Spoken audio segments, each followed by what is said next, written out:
Hello, good morning, dear student. I am Fulsing Yogi from Sri Digambar Institute of Technology, Bhandari Road, Dosa. Today, I will be discussed about gross income, net income, valuation chapter.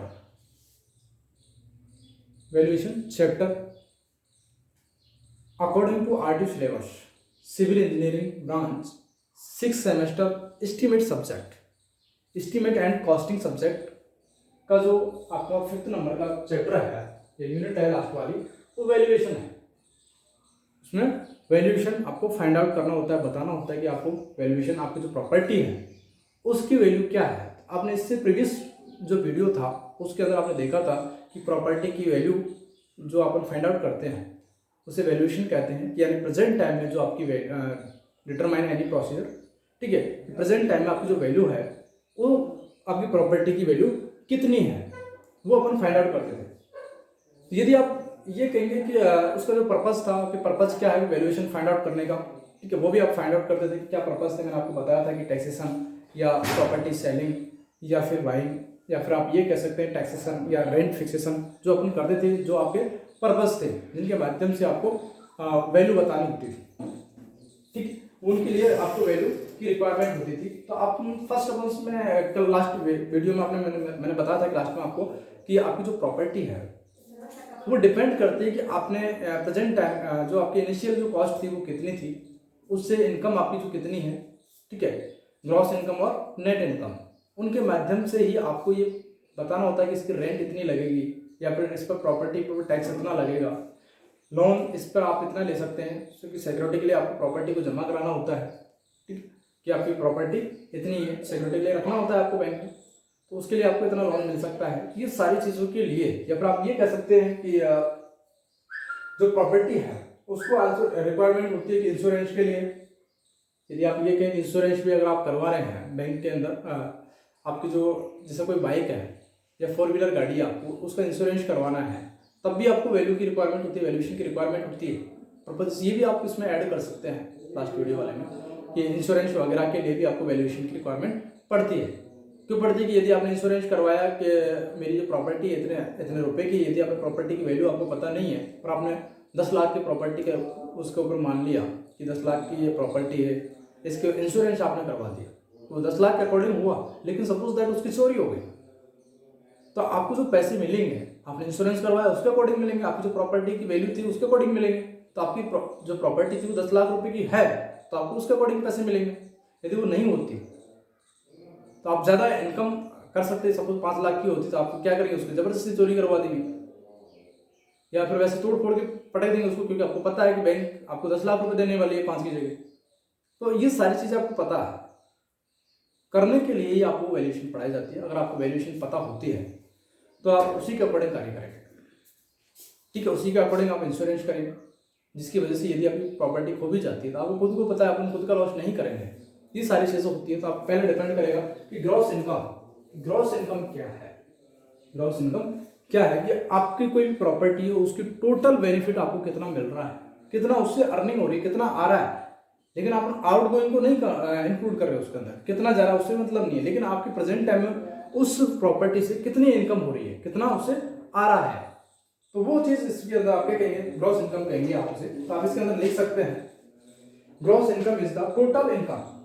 बता रहा था अभी आपको कि जो gross income होती है, gross income is the total income, gross is the total income and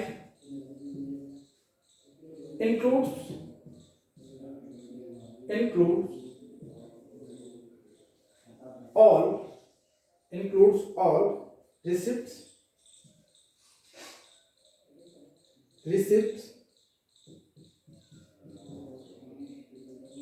from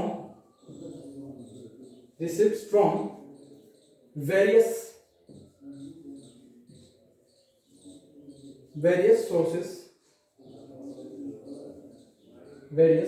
sources, the outgoing outgoings and the operational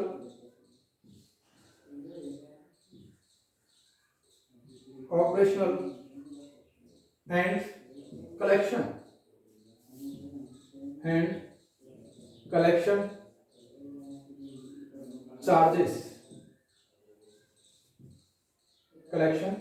charges are not deduct आप किसी भी चार्ज को डिडक्ट नहीं करेंगे या डिडक्शन या डिडक्ट डिडक्टिंग या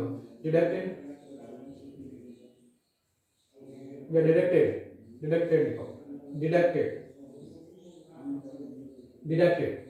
आप ये कहिए कि कोई भी आपकी प्रॉपर्टी है, उससे नेट इनकम यानी ग्रॉस इनकम जो होती है, टोटल इनकम जो होती है आपकी, वो कितनी है आपके आउटगोइंग सोर्सेस के माध्यम से, ऑपरेशनल या कलेक्शन चार्जेस। यदि आप ये कहेंगे कि कलेक्शन चार्जेस कितने लग रहे हैं, उसको आप माइनस नहीं कर रहे, डिडक्ट नहीं कर रहे हैं, तो आप सिर्फ क्या हुआ आपका कितना उससे आया, आपको इनकम कितनी हो रही है उससे, आपको उस पर कितना खर्चा किया, एक्स्ट्रा जो चार्ज है वो निकाला नहीं है, आपने उसको नहीं डिडक्ट किया है, तो आपकी ये क्या होगी, ग्रॉस इनकम होगी। और यदि इसको आप डिडक्ट कर देते हैं, जो आपका चार्जेस है उनको यदि आप डिडक्ट कर देते हैं, तो आपको क्या हो जाएगा, वो नेट इनकम हो जाएगी। यदि आप ये कहें कि आप कोई भी कार्य आप कर रहे हैं, उससे अर्निंग आपकी हो रही है, काफ़ी सारी इनकम हुई आपकी, और उसमें से कुछ पार्ट ऐसा है जो आपको क्या है, खर्च करना पड़ रहा है, तो उसको यदि आप माइनस कर देंगे तो वो नेट प्रॉफिट जो अपना बचेगा वो कितना रहेगा, वो उसे आप कहेंगे नेट इनकम। और यदि टोटल आ रहा है उसे कहेंगे ग्रॉस इनकम। तो आप नेक्स्ट पॉइंट यदि मैं बात करूं, नेट इनकम या नेट रिटर्न, नेक्स्ट पॉइंट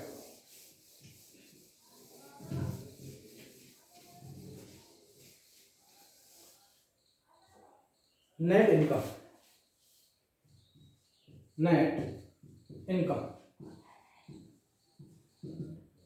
क्या करेंगे कि आप जो एक्स्ट्रा जो पार्ट है, जो आपका खर्चा हो रहा है, उसे माइनस कर देंगे। आप इसकी डेफिनेशन लिख सकते हैं, this is the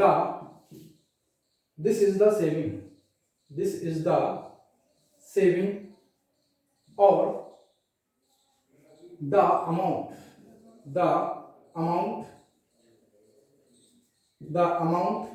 left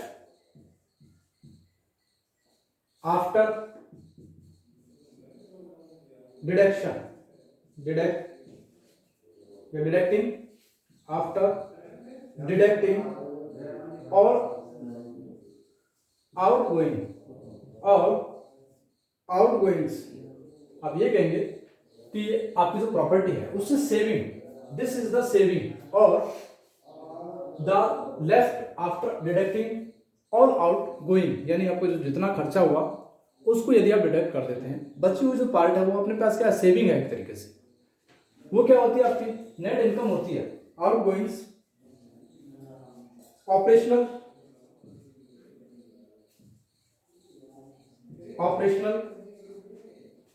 and collection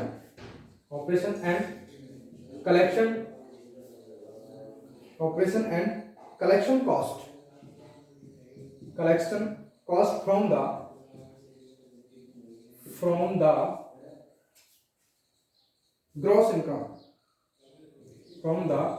gross income और टोटल रिसिप्ट।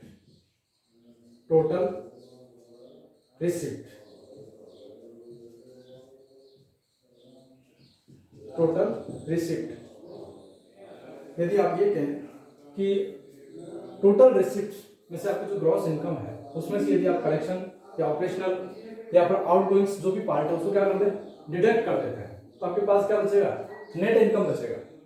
या फिर आप फॉर्मूले में लिख सकते हैं, नेट इनकम क्या होती है, net income net income equal to gross income, gross income यानी कि आपको कितनी इनकम उससे हो रही है माइनस आउटगोइंग्स, माइनस आउटगोइंग्स, आउटगोइंग्स, आउटगोइंग्स यानी आप ये कह सकते हैं कि जो आपका इनकम हुई थी, जो आपकी इनकम हुई थी ग्रॉस यानी टोटल इनकम जितना उससे आ रहा है उसमें से यदि आप आउटगोइंग्स को माइनस कर देते हैं कि कितना खर्च हो रहा है उससे माइनस कर देंगे तो आपके पास नेट इनकम बचेगा। क्या बचेगा? नेट इनकम बचेगा, जिससे आपके पास सेविंग होगा। सपोज दैट अपन कोई काम कर रहे हैं या फिर आपके पास कोई दुकान है, ठीक है, उस दुकान से अगर अर्निंग की मैं बात करूँ, नेट ग्रॉस की मैं बात करूँ तो अपने पास बहुत पैसा, इतना ज़्यादा पैसा आ रहा है, ठीक है, उसको आपने कलेक्ट कर लिया। बट यह क्या है कि आपने जैसे कलेक्ट करने गए तो उसका चार्ज आपका लगा, या फिर जो लेबर आपने भेजी, ठीक है, उसका अपना चार्ज लगा। उन सबको यदि आप माइनस कर देते हैं तो अपने पास जो सेविंग के लिए बचेगा पार्ट, जो बचेगा सब खर्चा को काट पीट के आउटगोइंग्स को निकाल के जो पार्ट बचेगा वो आपकी क्या होती है? नेट इनकम होती है। क्या होती है? नेट इनकम होती है। यदि मैं आउटगोइंग्स की मैं बात करूँ कि आउटगोइंग्स क्या होती है, जैसे आपने लिखा है, तो जो खर्चा आप कर रहे हैं, एक्स्ट्रा एक्सपेंडिचर आपको जो है वो क्या होगा? आपका आउटगोइंग्स होगा, जो आपका जा रहा है, जो आपके पास से जा रहा है वो आपका आउटगोइंग्स है, और जो आ रहा है वो इनकम है। लेकिन किस टाइप से इनकम है? ये नेट इनकम है या ग्रॉस इनकम है? ग्रॉस तो क्या होता है? टोटल सब का जो खर्चा आ रहा है आपके पास वो होता है। तो आप यदि बात करें आउट गोइंग्स कि सर आउट गोइंग्स क्या होती है, यदि आउट गोइंग्स की मैं बात करूं कि कौन कौन से खर्चे हैं जो माइनस किए जाते हैं, ठीक है, तो फर्स्ट यदि बात करें कि टैक्स लगना एक तरीके से, वो भी क्या है? जाएगा। यदि आपकी प्रॉपर्टी, आपका इनकम हो रही है, उस पर टैक्स लग रहा है तो उसको आपने माइनस नहीं किया है, ठीक है, तो वो भी माइनस होगा आपका। रिपेयर है, मेंटेनेंस है, भाई आपकी प्रॉपर्टी है उससे इनकम तो हो रही है, लेकिन आपको बीच बीच में क्या कर रहा है? उसको रिपेयर करवाना पड़ रहा है, मेंटेनेंस उसको करवाना पड़ रहा है, ठीक है, तो वो सारी चीजें क्या है? आउट गोइंग्स के अंदर आती है। आउट गोइंग्स के अंदर आती है कैसे? यदि आपके 4 व्हीलर गाड़ी है आपके पास और टैक्सी गाड़ी है, उससे हर पर मंथ आप 20,000 रुपये कमा रहे हैं या 50,000 रुपये कमा रहे हैं, लेकिन उसको जब हर मंथ का आपने देख ली कि ग्रॉस इनकम आपकी हर मंथली जो है वो 50,000 है, बट आपने उसको मेंटेनेंस नहीं देखा है, टैक्स नहीं देखा है, ठीक है, रोड टैक्स लगते हैं वो आपने नहीं देखा है, ठीक है, यानी उसको माइनस नहीं किया, तो क्या होगी? ग्रॉस इनकम होगी। बट अगर आप टोटल देखेंगे कि आपने टैक्स दिया, टायर डलवाए, ठीक है, आपकी गाड़ी खराब हो गई तो उसको सही करवाया, बीच बीच में कभी भी इसकी जरूरत पड़ती है, ठीक है, तो वो सारी चीज़ डिडक्शन वाला पार्ट है, उसको यदि आप घटा दें तो पर मंथ आपके पास कितना बचा, वो आपकी क्या होती है? नेट इनकम होती है। वो क्या होती है? नेट इनकम होती है। वो नेट इनकम उसकी शो करेगा आपको। क्लियर? नेक्स्ट यदि मैं बात करूं, यदि आप सिंकिंग फंड है या एक्स्ट्रा चार्जेस हैं वो भी आउट गोइंग से अंदर आते हैं, कलेक्शन चार्जेस हैं वो भी आपके इसके आउट गोइंग से अंदर आते हैं। जैसे अगर आप कह रहे हैं कि आपकी जो प्रॉपर्टी है, आपने जो काम किया है उसको जो पैसे हैं उनको कलेक्ट करना है, उसका जो चार्जेस लग रहे हैं वो भी किस में आएंगे? आउट गोइंग्स में आएंगे, क्योंकि आप खर्चा कर रहे हैं नेट इनकम में से, आपकी जो ग्रॉस इनकम है उनमें से खर्चा कर रहे हैं आप, तो वो आउट गोइंग्स के अंदर उसके अंदर कंसिडर किया जाएगा। यदि आप कहेंगे कि सर सिंकिंग फंड है या मिससेलेनियस है, छोटे छोटे मिससेलेनियस बोलते हैं, जो छोटे फुटकर खर्चे हैं तो उनको मिससेलेनियस में काउंट करते हैं, छोटे मोटे खर्चे। सपोज दैट आप कोई काम कर रहे हैं तो अपने पास कोई आदमी आया है, उसको चाय पिलानी है या फिर एक्स्ट्रा जो उसका खर्चा करना है, ठीक है, तो वो सारी चीज़ें उसकी किस में आएगी? मिससेलेनियस में आएगी। या फिर आप कहीं पर जा रहे हैं, 100-200 रुपये का जो खर्चा हो जाता है कोई एनी कार्य से की वजह से, ठीक है, जो कार्य कर रहे हैं तो वो किस में आएगा सर? आउट गोइंग से अंदर, उसके अंदर कंसिडर किया जाएगा उसको। क्लियर? तो उन्हीं के माध्यम से कुछ इसकी डेफिनेशंस हैं इंपॉर्टेंस, उन पर हमेशा क्वेश्चन आते रहते हैं और वो आने चाहिए। फर्स्ट में यदि मैं बात करूंगा स्क्रैप वैल्यू,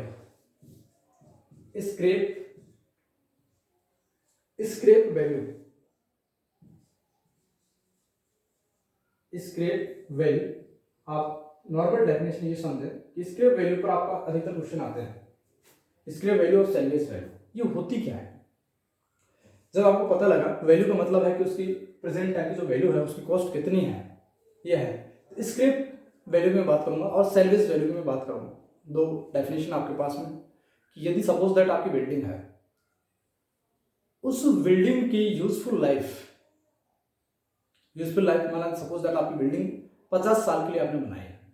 50 साल के बाद में आपको पता है कि आपकी बिल्डिंग है वो डिसमेटल हो जाएगी, यानी गिर जाएगी, खराब हो जाएगी, उसको यूज नहीं कर सकते आप, ठीक है। या फिर कोई भी प्रॉपर्टी है आपकी जिसका पता है कि इतने साल बाद में इसका कोई यूज नहीं कर सकते अपन, जैसे 4 व्हीलर है, 2 व्हीलर है, बाइक की मैं बात करूँ, या फिर बिल्डिंग की मैं बात करूँ, या फिर कोई स्ट्रक्चर की मैं बात करूँ, या कोई भी प्रॉपर्टी की आप बात करें, तो उसकी लाइफ तक, पूरी लाइफ तक उसको यूज करेंगे अपन। जब उसकी यूजफुल लाइफ कितनी है उसके अकॉर्डिंग अपन कार्य कर रहे हैं उसमें। तो उससे पहले आपने देखा कि उसकी जो प्रॉपर्टी है उसकी वैल्यू कितनी है डिसमेटल होने से पहले। डिसमेटल होने से पहले यानी अब उसको ध्वस्त कर रहे हैं, खराब कर रहे हैं, तोड़ रहे हैं, उससे पहले उसकी वैल्यू कितनी है, वो होती है आपकी सेल्वेज वैल्यू। क्या होती है? सेल्वेज वैल्यू होती है। उसको यानी अपने यूज कर रहे हैं, डिसमेटल करने से पहले उसे भेजा है। अगर जैसे सपोज दैट आपकी बिल्डिंग बनी हुई है, उस बिल्डिंग में आप रह नहीं सकते क्योंकि टूटने के कगार पर है, टूटने के कगार पर है, तो आप उसको रहने के लिए यूज नहीं कर सकते। तो उसमें यदि आप माल स्टोरेज करने के लिए अपने उसको यूज में कर सकते हैं, तो उसके लिए उस पर्पज से उसको बेच रहे हैं, तो वो सेल्वेज वैल्यू हो जाएगी। या आपकी जो मशीनरी है वो वर्केबल नहीं है, मतलब कबाड़े में जाने वाली है, उससे पहले अगर उसको बेच रहे हैं, बिना तोड़े उसको बेच रहे हैं, तो वो आपको होती है सेल्वेज वैल्यू।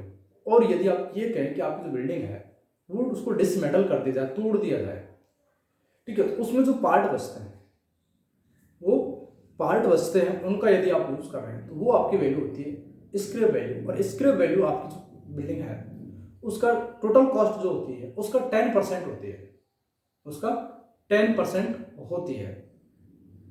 समझ रहे मेरी बात? ये मानते हैं जैसे अगर आपने बिल्डिंग बनाई, उसके अंदर स्टोन लगे हुए हैं, उनका आप रीयूज कर सकते हैं, या फिर स्टील लगा हुआ है उसका अपन रीयूज कर सकते हैं, काम में ले सकते हैं, मतलब। तो 10% उसका माना जाता है कि आपकी जो स्क्रैप वैल्यू है वो 10% होती है।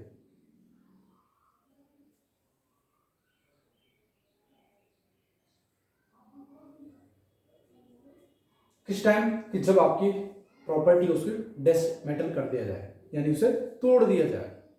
यूटिलिटी जो पीरियड होता है उसका लाइफ होती है, उससे पहले की बात उसे तोड़ दिया जाएगा, तब उसकी जो वैल्यू होगी वो आपकी स्क्रैप वैल्यू होगी। एनी प्रॉपर्टी उसकी जो स्क्रैप वैल्यू होती है वो कितनी होती है?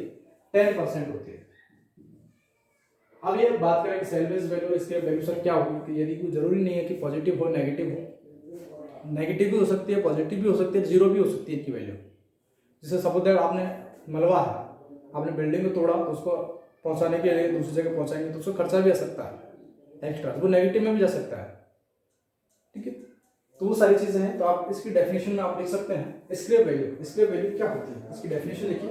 अधिकतर ये वैल्यू इसकी आती रहती है कि स्क्रैप वैल्यू क्या है, ठीक है। Scrap value, scrap value, scrap value is, scrap value is the value of, scrap value is the value of dismetaled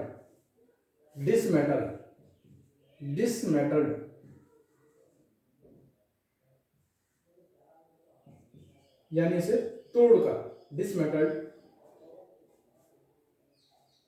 material,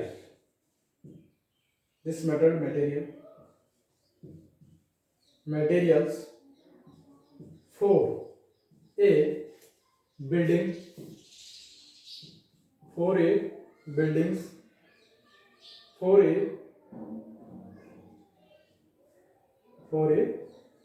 building. आप ये कहेंगे कि इसकी वैल्यू होती है जो क्या होती है? डिसमेटल्ड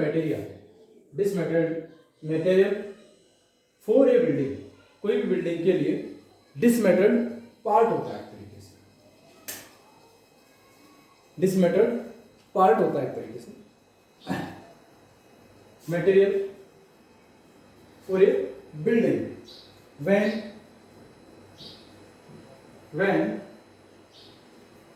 when the life when the life of building when the life of building is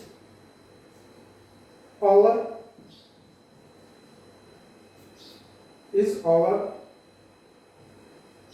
at the end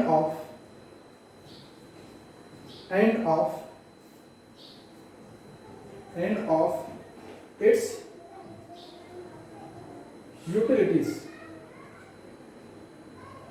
utility period. End of utility period. The dismantled, आप ये कह सकते हैं कि end of its utility period, यानी आपकी जो प्रॉपर्टी है उसका एंड, उसको डिसमेटल यानी खराब करने, जो आपने तोड़ दिया उसे डिसमेटल कर दिया है, उसका यूटिलिटी पीरियड यानी अब जब आपने यूज किया उसके एंड तक, उसके एंड पर यूटिलिटी पीरियड द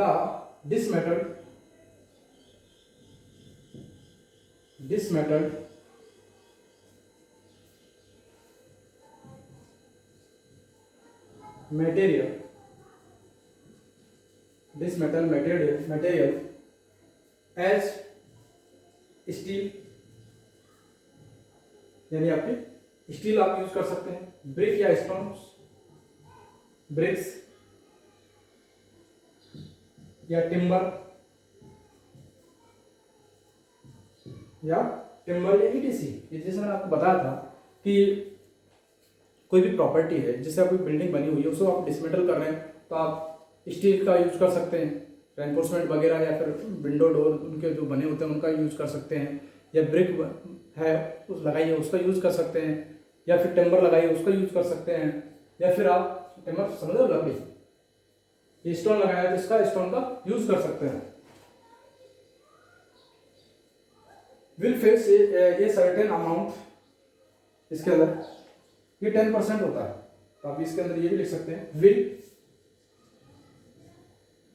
फेच जो खर्चा, fetch a certain, fetch A certain amount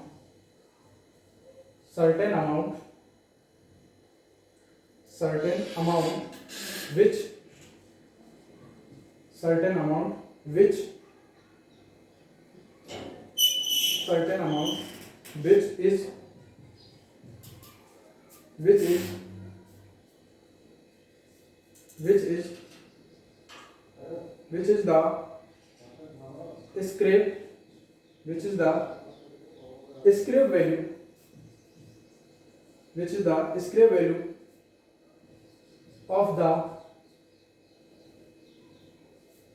the building, which is the scrap value of the building,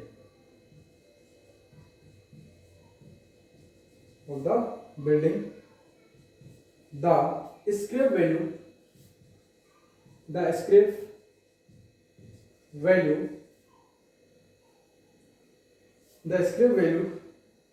total cost कितनी बताई मैंने आपको, टोटल कॉस्ट ऑफ, वो लिखता हूं, टोटल कॉस्ट ऑफ बिल्डिंग 10% होती है, कितनी होती है 10%।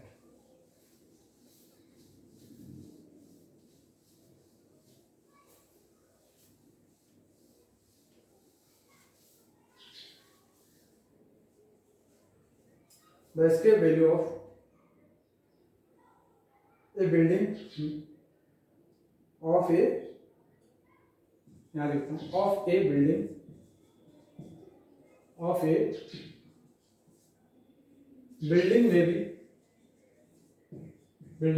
may be about 10%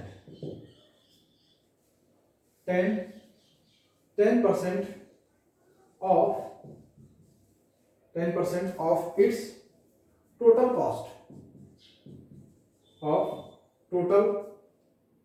cost, of construction, total of construction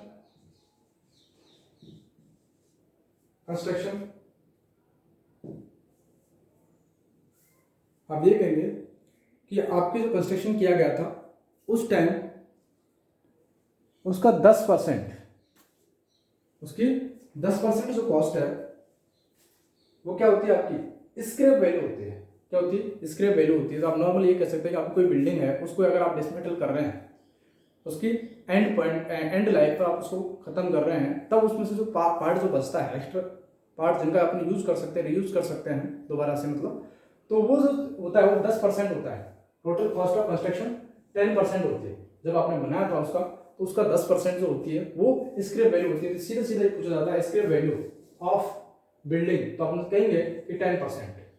और लेकिन आपको ये पता होना चाहिए कि ये 10% क्या है। तो जो टिम्बर है, स्टील है, ब्रिक्स है, स्टोन है, जो आप बिल्डिंग को तोड़ने के बाद हम बचे हुए हैं उनका अपन काम में ले सकते हैं, वो आपकी जो वैल्यू होती है वो होती है स्क्रैप वैल्यू, होती है स्क्रैप वैल्यू।